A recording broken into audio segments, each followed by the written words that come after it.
उल्टा होता है। 3 बजे के भोर के बाद नींद खुलेगा, मरीज बोलेगा कि डॉक्टर साहब 4 बजे भोर में मेरा नींद फूटा और माथा में इतना दर्द था, ब्रेन ट्यूमर। खैनी गुटखा खाने वाले का मुंह में घाव है, ठीक नहीं हो रहा है, मुंह का कैंसर। कोई बोलता है डॉक्टर साहब जिंदगी में खैनी गुटखा नहीं खाए, हमको कैसे या बोल दिया कैंसर हो सकता है? तो पूछिएगा कोई दांत था जिससे बार बार कटता था? कोई भी घाव जिसमें पैर में हो, शरीर में कहीं भी हो, बार बार घाव हो रहा है तो वो कैंसरस हो जाता है। आम भाषा में भी बोलते हैं कि इसको ठीक नहीं करा तो कैंसर हो जाएगा। तो कोई तीखी दांत, नुकीली दांत से बार बार जीभ कटे, गलफड़ा कटे तो कैंसर का रूप ले सकता है। खैनी गुटखा तो सब लोग जानता है, खैनी बेचने वाला भी जानता है। उसके बाद फेफड़े का कैंसर का लक्षण सब जानता है, खांसी होना, मुंह में खून आना, आवाज में खसखसाहट आना। एक जो टीचर है, टीचर का आवाज खसखसाहट रहता है, टीचर के आवाज में तो खसखसाहट रहता है। यह 3 दिन से वायरल फीवर है तो होर्सनेस है, लेकिन महीना 2 महीना से आवाज में खसखसाहट है, महीना 2 महीना से, तो वो फेफड़े का कैंसर या गले के कैंसर का लक्षण हो सकता है। 50 साल के बाबा को उसके बच्चे लेके आते हैं कि पिताजी तो पानी पी लेते हैं, दूध पी लेते हैं, लेकिन रोटी चावल नहीं खा पाते हैं। मतलब कि लिक्विड को ले लेना, रोटी चावल ये सब नहीं खा पाना खाने की नली के कैंसर का लक्षण है।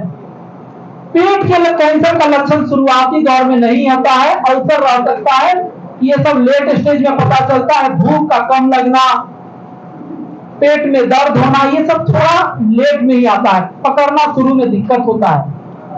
लीवर के कैंसर का लक्षण होगा जॉन्डिस होना, हेपेटाइटिस बी और सी का हिस्ट्री 10-15 साल से रहना। हेपेटाइटिस बी और सी 10-15 साल से रहेगा, अल्ट्रासाउंड कराइएगा, लीवर में गांठ है, वो लीवर के कैंसर है। गॉल ब्लैडर में गॉल ब्लैडर कैंसर का लक्षण जल्दी नहीं पता चलता है, ये जनरली 95% केसेज में लास्ट स्टेज में पता चलता है, 95%, क्योंकि गॉल ब्लैडर के बगल में ही लीवर है, तुरंत दोनों का दीवार सटा हुआ है, दोनों पड़ोसी है, तो गॉल ब्लैडर का कोई भी बीमारी तुरंत लीवर में चला जाता है। तो दुख की बात है कि गॉल ब्लैडर का कैंसर आमतौर पर अंतिम स्टेज में पता चलता है। तो कैसे उसको रोके? गॉल ब्लैडर में कोई भी स्टोन हो तो उसको हटवा ले सही समय पे की इमरजेंसी नहीं है, 2 महीना 4 महीना 6 महीना में, क्योंकि ये स्टोन 15-20 साल रहेगा तो गॉल ब्लैडर कैंसर बदल सकता है।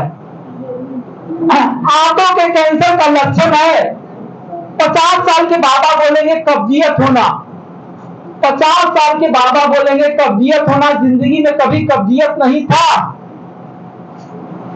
ये आंतों के कैंसर का लक्षण हो सकता है। हीमोग्लोबिन कम होना, पैखाना काला होना, स्टूल काला होना, ये आंतों के कैंसर का लक्षण हो सकता है। अब अगर हम महिलाओं में आए तो ब्रेस्ट कैंसर, छाती के कैंसर का लक्षण होगा छाती में गांठ है जो दर्द कर रहा है, डॉक्टर साहब यही होगा? नहीं, ये गलत बात है। अगर किसी माँ या बहन को छाती में गांठ है और दर्द कर रहा है तो ये कैंसर नहीं है। छाती का गांठ जो दर्द रही था 40 साल की उम्र के बाद, 40 साल की उम्र के बाद किसी माँ या बहन को छाती में गांठ है और दर्द नहीं कर रहा, ये कैंसर होगा। कोई माता जी बोलती है कि बेटा इसको नहाते वक्त देखे थे 4 महीना पहले, धीरे धीरे बढ़ते जा रहा है लेकिन दर्द नहीं करता, इसीलिए हम रिलैक्स हैं, हम डर जाते हैं कि ये तो कैंसर ही है। दर्द वाला गांठ होगा तो वो एक्सेस होगा, पल्स होगा, मेस्टाइटिस होगा। दर्द के साथ नहीं आता है, दर्द होता है लास्ट स्टेज में, जब उसमें पसा आ जाता है, उसमें घाव बन जाता है।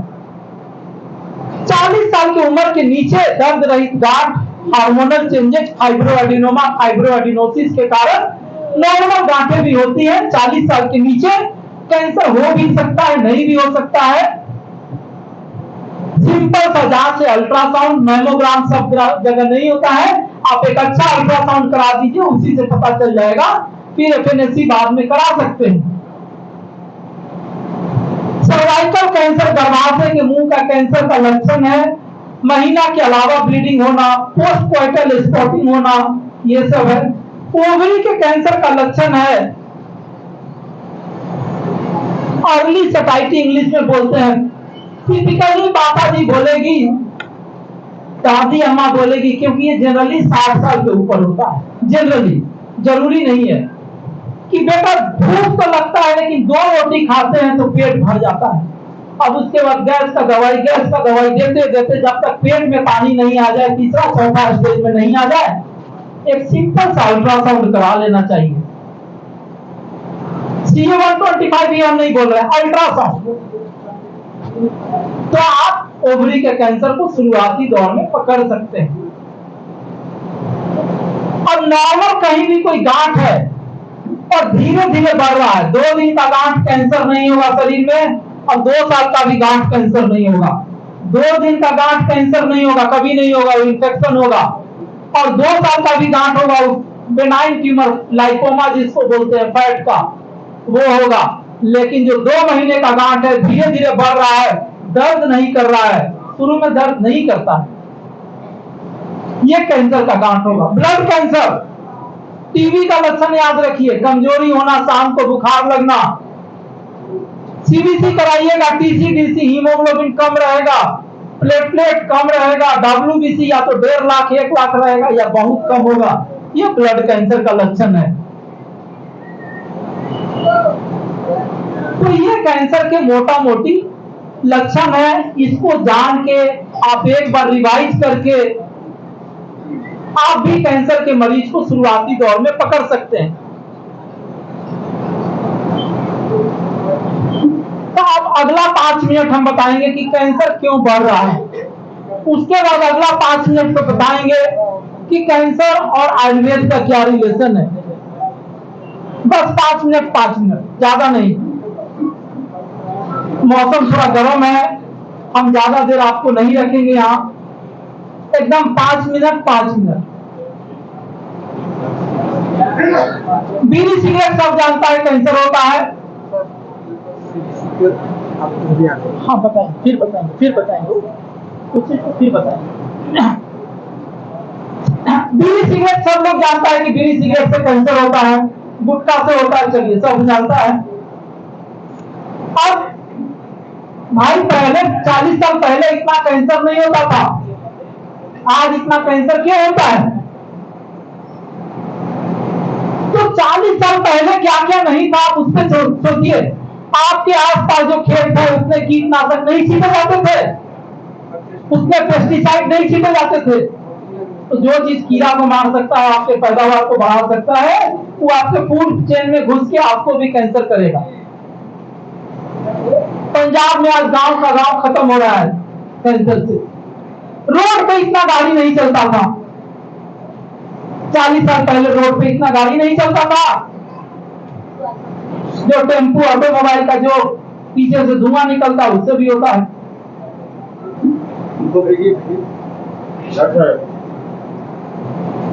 इसके अलावा 40 साल में और क्या बदलाव आया है?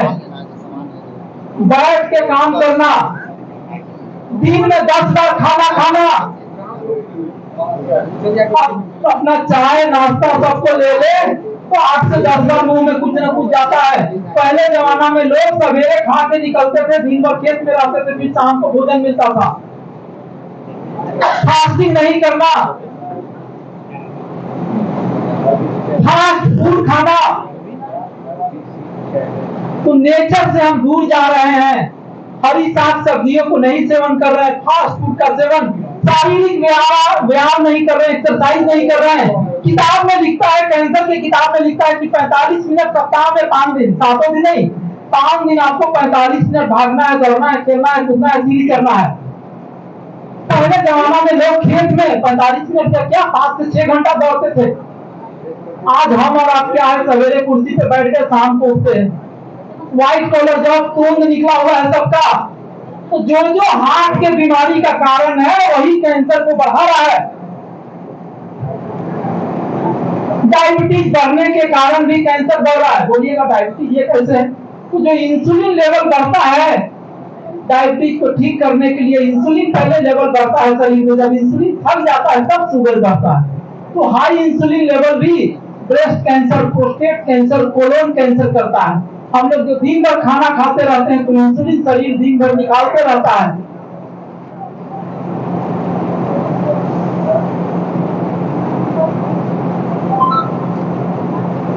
बीड़ी सिगरेट में एक केमिकल होता है निकोटीन, आप लोग सब जानते होंगे, उससे कैंसर होता है। हमारे भाई साहब बोल रहे हैं हाँ, निकोटीन एक एडिक्टिव है। आपका जोर जोर से, आपका बदमाश जोर से कि जैसे ही ब्लड में निकोटीन का लेवल करेगा आपको बेचैन करेगा, अगला सुट्टा, अगला बीड़ी, अगला सिगरेट के लिए। निकोटीन खुद से कैंसरस नहीं है, उसमें जितने हाइड्रोकार्बन होते हैं वो कैंसर करते हैं। बीड़ी सिगरेट पे बात निकली है तो एक्टिव स्मोकिंग, पैसिव स्मोकिंग पे बोलेंगे। आपके आसपास कोई बीड़ी सिगरेट पिए उसे ना पीने दे, क्योंकि जो बंदा बीड़ी सिगरेट पी रहा है वो फिल्टर लगा के पी रहा है। छोटे छोटे कण उसको जा रहे हैं, बड़े कण नहीं ले पा रहा है, फिल्टर हो जा रहा है, लेकिन अपने बगल में बड़े छोटे कण सब छोड़ रहा है, तो वो ज्यादा डेंजरस है। 2016 में नोबेल प्राइज जापान के साइंटिस्ट को मिला था, ओशिनोरी। उन्होंने फास्टिंग से सिद्ध किया कि जो लोग फास्टिंग करते हैं उनको कैंसर कम होता है। साधु महात्मा लोग सुनते थे 100 साल 150 साल जिंदा रहता है एक टाइम खा के, तो उस वक्त एक ऑटोफेजी होता है, जितना शरीर में कचरा रहता है, शरीर को एनर्जी चाहिए, उसको एनर्जी चाहिए, ब्रेन को, किडनी को, लीवर को। तो जब हम फास्टिंग के दौरान जाते हैं, जब हम उपवास करते हैं, तो शरीर में जो हम साल भर, महीनों भर खा खा के जो जमा किए रहते हैं सेल के अंदर, जितने कचरा रहते हैं, शरीर बोलता है इसी को जलाओ, इसी से हम एनर्जी निकालेंगे, तो शरीर सात्विक हो जाता है। कभी आप एक दिन का फास्टिंग करके देखिए, दूसरे दिन हल्का। तो ये जापानी साइंटिस्ट ने इसको डॉट्स को कनेक्ट किया और उन्हें नोबेल प्राइज मिला 2016 का। आप दिवाली के समय देखते होंगे कि जब अपना घर साफ करते हैं तो घर हल्का लगता है, साल भर जो घर में अपना खरीद खरीद के सामान जमा करते हैं। तो इसी तरह फास्टिंग के समय शरीर में जितना भी डेंजरस केमिकल रहता है, शरीर उसको रिकॉग्नाइज करता है और उसको बोलता है कि अब इसको जलाओ, तो शरीर सात्विक होता है। तो आयुर्वेद के बारे में हमने बोला कि आज आयुर्वेदिक वैदिक वे ऑफ लाइफ ने ये प्रूव कर दिया है कि कैंसर को भी हम इससे रोक सकते हैं।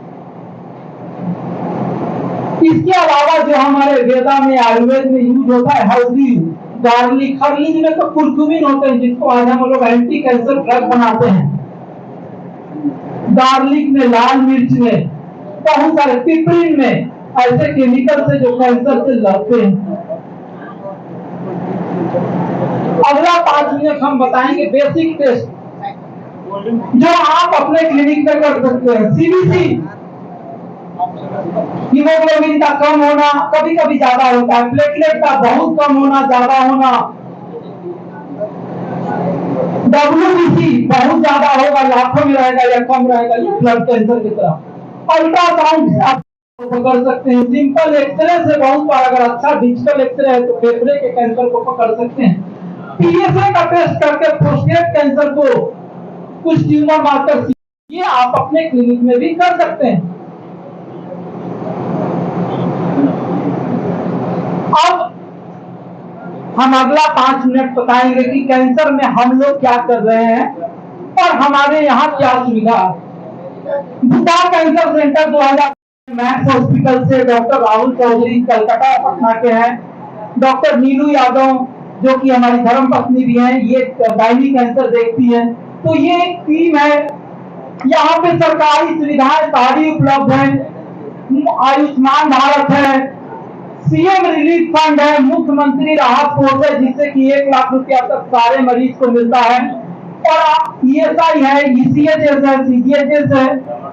अभी हाल में ही पीएम रिलीफ फंड भी हुआ है जो कि बिहार में केवल 4 हॉस्पिटल को है, महावीर कैंसर को, रूबन हॉस्पिटल को, जीवक हार्ट को, और चौथा हमारे हॉस्पिटल को बिहार में मिला है प्रधानमंत्री रिलीफ फंड।